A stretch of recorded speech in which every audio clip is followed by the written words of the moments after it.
हमारे साथ डॉक्टर अर्चना पाटिल जी, उनसे हम बात करेंगे। मैम, आज आपने भारतीय जनता पार्टी का दामन थाम लिया, कांग्रेस में थी आप।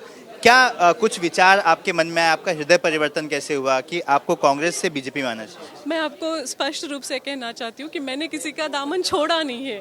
मैं किसी भी राजनीतिक प्लेटफॉर्म पे मैंने इसके पहले काम नहीं किया है। ये मेरी पहली ये स्टेप फॉरवर्ड है कि मैंने किसी राजनीतिक पक्ष को ज्वाइन किया है। मैंने कोई राजनीतिक काम नहीं किया, मैं सामाजिक क्षेत्र में काम करती थी। एक जो मन में धारणा थी कि आप कांग्रेस में थी, ये लोगों के मन में था ही। आप जहाँ खड़े होते थे, लोगों को लगता है कि कांग्रेस के रिप्रेजेंटेटिव।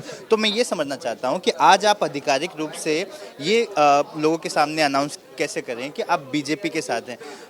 क्या वहाँ पर विश्वास कम लगा, या फिर आपको लगा कि ये गाड़ी थोड़ी तेज है, विकास ज़्यादा कर सकती है? मतलब क्या आपके मन में पहला ख्याल आया था? नहीं, कुछ लेने के लिए किसी को गलत कहना या छोड़ देना ज़रूरत नहीं है।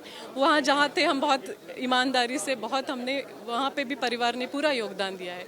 पर वहाँ पे शिवराज पाटिल जी की जो लेगेसी है, उन्होंने अपना रिटायरमेंट लिया है। अब वो कोई भी नहीं है। मैंने पूरा इंतज़ार किया है। मैंने कोई उनका जब काम चल रहा था तब भी आपको देवेंद्र जी ने भी कहा कि मेरे पीछे बहुत टाइम से थे, बट साहब को कोई भी तकलीफ ना हो, इसलिए मैंने कभी भी उस रास्ते पे अपनाया नहीं। बट अभी ये मौका आ गया है कि एक अलग नए तरीके से जब लोकल अपॉर्चुनिटीज़ की बात होती है, स्टेट पे अपॉर्चुनिटी मिलती है, तो हर एक को अपने लाइफ को एक्सप्लोर करने का अधिकार है। तो मुझे लगा मैं भी थोड़ा सा एक्सप्लोर कर लेती हूँ। साल 2019 में आपको अप्रोच किया था उन्होंने, किस चीज़ के लिए अप्रोच किया था? उस वक्त कैसे आपने डिनाई किया था? मैंने डिनाई नहीं किया था। मैंने रिक्वेस्ट की थी कि मेरी फैमिली रिस्पॉन्सिबिलिटीज़ है, तो मैं शायद आपको इस बार मैं आपके साथ नहीं आ पाऊँगी।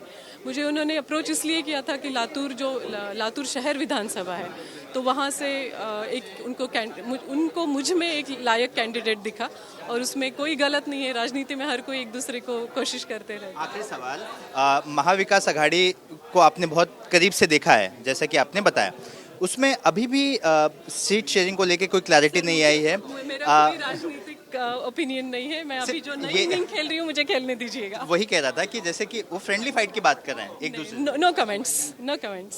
तो हमारे साथ अर्चना पाटिल थी, जिन्होंने बताया कि वो किसी भी राजनीतिक पार्टी में नहीं थी, लेकिन अब बीजेपी में आकर अपने आप को वो एक्सप्लोर कर रही हैं।